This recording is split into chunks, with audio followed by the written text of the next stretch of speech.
Hi friends, hello, welcome back to our channel KHGT Andhra వంటలు. ఈరోజు ఎంతో కమ్మనైన పులిహోరని ఎలా తయారు చేయాలో చూద్దాం. ముందుగా ఈ పులిహోర పొడిని తయారు చేద్దాం. ఈ పులిహోర పొడికి వచ్చేసి ముందుగా నేను ఒక కప్పులో కొద్దిగా మినపప్పు తీసుకున్నా. అన్నీ ఈక్వల్ క్వాంటిటీగా తీసుకోవాలి. మినపప్పును ఫ్లేమ్ లోలో పెట్టి దోరగా వేయించుకోవాలి. తర్వాత పెసరపప్పు సేమ్ ఈక్వల్ క్వాంటిటీ. తర్వాత కందిపప్పు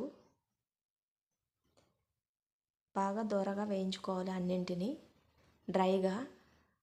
తర్వాత శనగపప్పు ఏం ఆయిల్ వేయకూడదు. ఇవన్నీ వేగిన తర్వాత ఒక 5-6 ఎండుమిర్చి, ఒక గుప్పెడు కరివేపాకు, పచ్చి కరివేపాకు, ఇవి కూడా కొద్దిగా వేగిన తర్వాత కొద్దిగా జీలకర్ర, కొద్దిగా మెంతులు వేసి బాగా రోస్ట్ చేయాలి. చూసారుగా, వీటన్నిటిని బాగా చల్లారనివ్వాలి.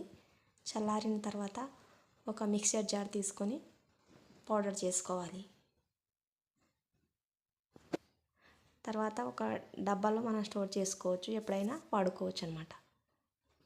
ఇప్పుడు పులిహోర కోసం వచ్చేసి నేను ఒక బౌల్ పెట్టుకున్నా. అందులో నేను తీసుకున్న రైస్కి సరిపడా ఆయిల్ వేసి, ఆయిల్ వేడెక్కిన తర్వాత కొన్ని పల్లీలు, కొద్దిగా ఆవాలు వేసి బాగా వేగనివ్వాలి ఆయిల్లో.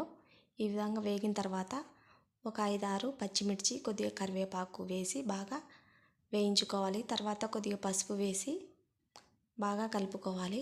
ఇప్పుడు ఒక నిమ్మకాయ సైజ్ అంతా చింతపండును నేను ముందుగానే నానబెట్టుకున్నాను. ఈ చింతపండును కూడా వేసి, ఆ చింతపండు రసాన్ని వేసి బాగా ఉడికించుకోవాలి. మధ్య మధ్యలో కలుపుతూ బాగా ఉడికించుకోవాలి. ఆయిల్ సపరేట్ అయ్యేంత వరకు బాగా ఉడికించుకోవాలి. అంతే అండి, చాలా సింపుల్ అండ్ టేస్టీ రెడీ అయిపోయింది. ఇప్పుడు మనం రైస్ తగినంత వేసుకొని, తగినంత సాల్టు, ఇప్పుడు తయారు చేసి పెట్టుకున్నాం కదా పౌడరు, పులిహోర పౌడరు, అది కొద్దిగా ఒక 4-5 స్పూన్లు వేసుకొని బాగా మిక్స్ చేసుకోవాలి. అంతే అండి, ఎంతో సింపుల్ ప్రాసెస్, చాలా టేస్టీగా ఉంటుంది. ఈ పొడి అనేది బయట కొనుక్కునే దానికంటే మనం ఇంట్లో తయారు చేసుకునే పొడి చాలా టేస్ట్ ఉంటుంది. ఒకసారి ట్రై చేయండి. ఎలా వచ్చిందో కామెంట్ చేయండి. Please like and subscribe.